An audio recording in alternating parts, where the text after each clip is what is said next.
Now that we know how to turn a pin on and off, we can now try reading if we apply voltage to the pin or not. For example, let's use a button connecting the ground to pin number 2 when pressed. And if we don't press the button, it's going to send 5 volts to pin 2 through a resistor.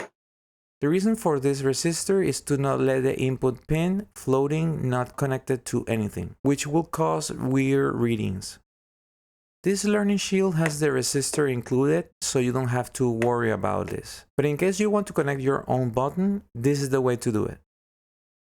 Something interesting about Arduino boards is that we can enable a built-in resistor in the code by putting this line in the setup section. If you do that, then you can connect the button this way without needing an external resistor. But I had a time where this built-in resistor failed after a few months, so I would not rely on this other than just for testing and learning. Please download this example sketch from the description, and that way you can go through it with me. By the way, the sketches are always supposed to be in a folder with the same name as the file, so if you download a sketch, you're going to see this message when trying to open it. Just click OK and it's going to put it inside the folder automatically. This is because in some projects we might require other files, and the idea is to contain all the files in the same project folder. Also remember not to use spaces or special characters in the name of the sketch, or it's going to fail to load the sketch. In the setup, either initiate the pin as a normal input or with the included pull-up resistor. There's no problem if you use multiple resistors together, so don't worry too much about this. All you need to know is that we have this option to make things easier, and that we should connect the button in a way that connects the ground when you press it. And when you release the button, the pin should read the 5 volts from the pull-up resistor. In theory, you could connect it the other way around, but the common way buttons are connected is using ground as the source of the contact, so I recommend you stick with that. Back to the sketch, after we set the pin as an input, in the loop we are going to read the state of that pin.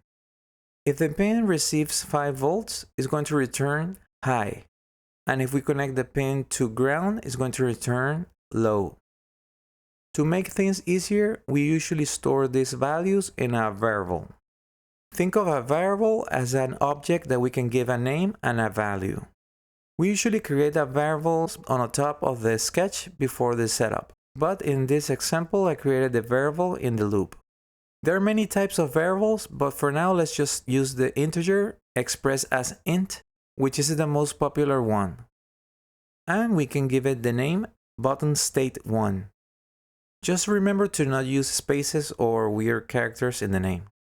So when we put the name of the variable and the equal sign, we're setting that variable with whatever value is after the equal sign, which for this case is going to reflect the state of the button.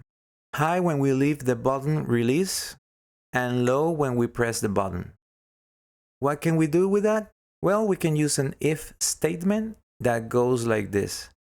If the variable called button state1 is equal to low, then it's going to execute whatever is inside these curly brackets. That in this case, we'll turn the LED connected to pin 13 on. We want to turn the LED off when we release the button, so we do the same, but now we say that if the variable called button state1 is high, then turn the LED off. Let's upload the sketch to test it. When we press the button, the LED turns on, and if we release the button, the LED turns off. Very simple, right? This is the basis of writing code for Arduino or for anything really. Storing values in variables, taking readings, and doing conditions that if this happens, do this other thing. To make things even simpler, usually we write that code this way using the else statement. That goes like this. If we press the button, turn LED on.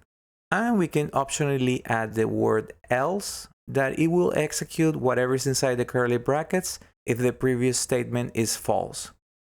So this is equivalent to saying that if the button is released, then turn the LED off. It's basically the same, so you can write it the way you want, but usually we combine if-else statements to keep things simple and efficient. If this is true, execute this part. If this is false, execute this other part. Also, to help us understand better everything, we usually give names to the pins using constant variables. For example, let's call pin 13 LED 1, and let's call pin 2 button 1. This means that when we want to refer to those pins, we can use the name we choose instead. We add the word const to make the variable constant, meaning that it's never going to change when running. In the setup, we will put LED 1 instead of 13 and button 1 instead of the number 2. Same thing in the loop. When we read and write pins, we can use the names we gave to them, and this makes everything easier to understand. And if in the future we want to change the pin number, we will only have to change it in the variable where we gave the name to that pin, instead of having to change all the code that refers to that pin. Remember to use exactly the same name with all the uppercase and lowercase letters the same way. I recommend copy and pasting names to avoid typo mistakes. We can also do the same with the define function, but I don't recommend it, especially for beginners. Either way, they'll do basically the same thing, that is giving a name to a value so we can use the name as a shortcut to that value. One of the goals when writing code is making everything clear to understand, so it's good to give useful names to pins and variables and write comments everywhere so you know exactly what's going on in the code.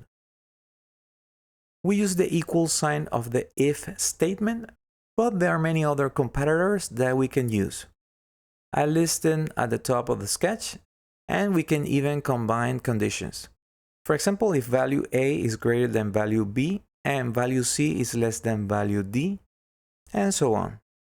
I suggest experimenting by changing this example sketch to do other things, like making another LED on pin 12 to do the opposite of the LED on pin 13.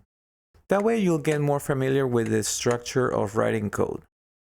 Once you handle all this well, watch the next video where we're going to talk about the analog write, that instead of the pin being on or off, it can be any value in between. I hope it was helpful and see you in the next video. Bye bye.